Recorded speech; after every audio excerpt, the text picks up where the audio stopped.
Fellow demons, I have been looking over some of our human files, and it is cause for concern.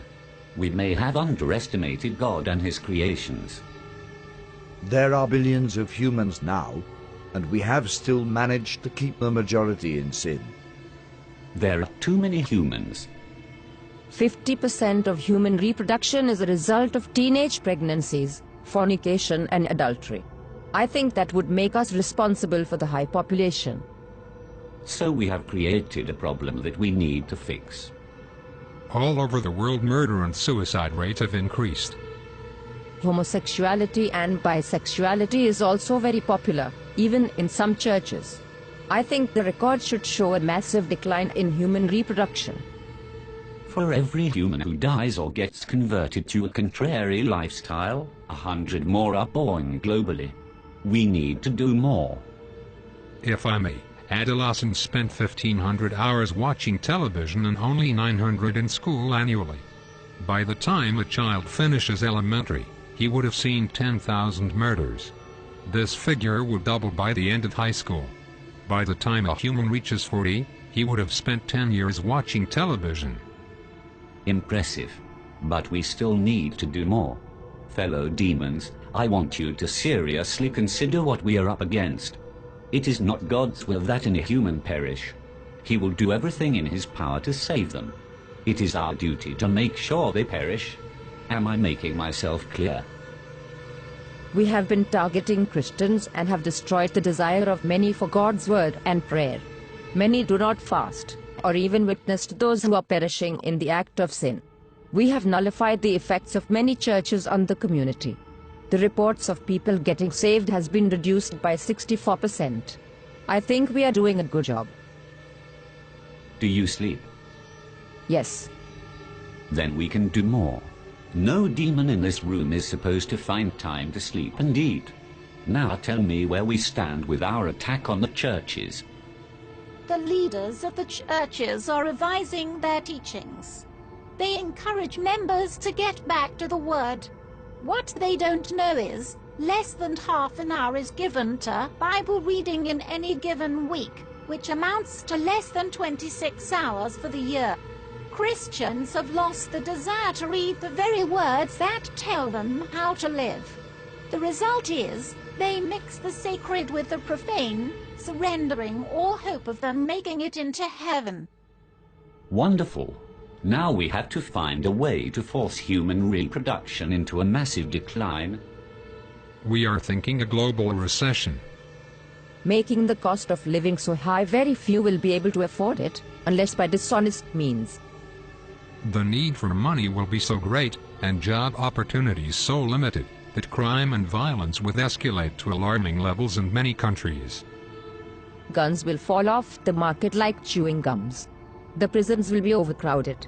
The graves will expand like hell itself. That should take care of 15% of the population. What else do we have? We can use their own bodies against them.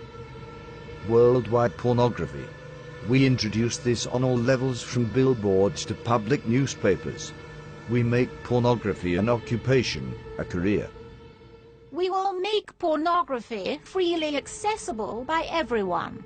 It will become a way of life for many, a secret door to pleasure.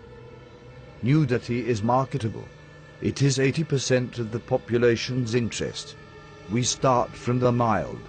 A star girl in the daily newspaper, wearing nothing at the top.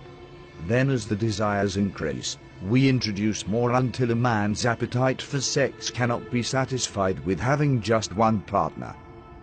Adultery and fornication will become an acceptable way of life, even in the church. The scent of sin will go up into God's nostrils. The atmosphere will be utterly polluted with what he hates. Humans will think of nothing but sex. Wouldn't it contribute greatly to our problem?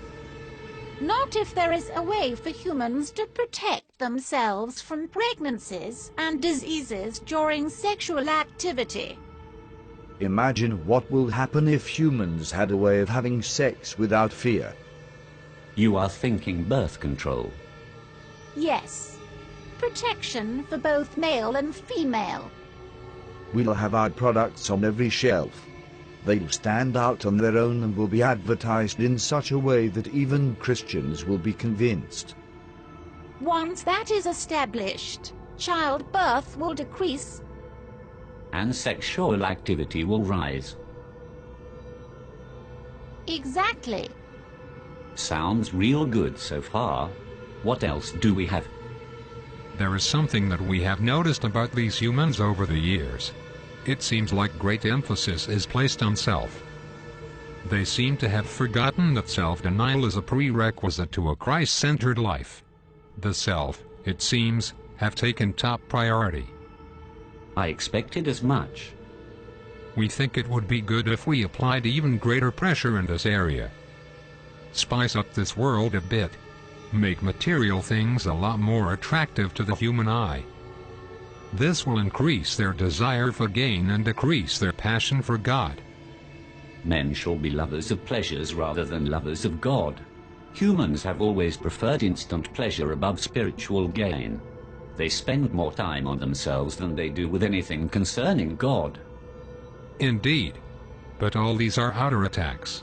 It is their minds that we need to control. That is where I come in. I will tell you of our inevitable victory. Within the confines of these walls, there exists a secret chamber. Within that chamber are thousands of demons that have been undergoing extensive training.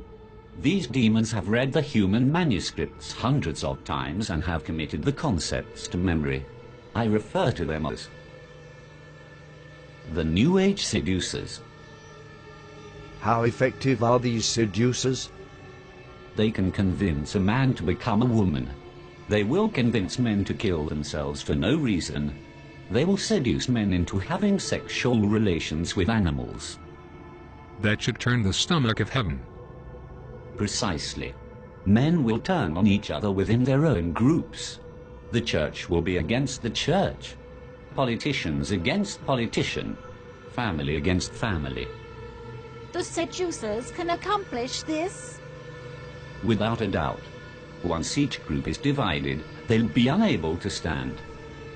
There will be some who will only listen to the voice of God. A minority at best.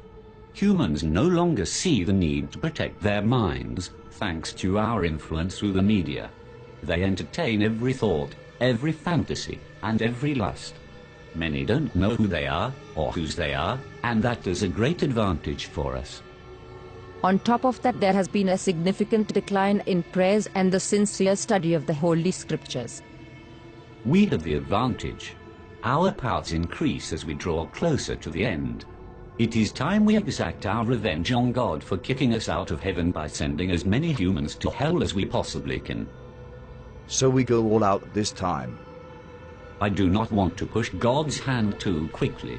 I want to savor every moment. I want to watch Jesus beg for these carnal beings till his heart bleeds again. I want him to watch as his children are reduced to godlessness. I want him to watch as his prized creation choose to fornicate and live adulterous lives. I want him to see the hungry die of starvation, the widows and orphans and those in prison go unvisited, and purity become a thing of the past. I want him to witness a 12-year-old giving birth to a child, and I want him to watch his precious believers spending hours before the television watching our programs and listening to our music and taking just a minute to brush the dust from their Bibles, while spending hours on Facebook and Twitter. I want him to witness them turning their backs on him for the pleasures of this life. Best of all, I want to watch him resist his own temptation to destroy this world again. Our victory is inevitable. Humans have proven time and time again that they are beyond redemption. They will share our fate in hell. I am convinced that we can still win this war. Arm yourselves, fellow demons. We go to war.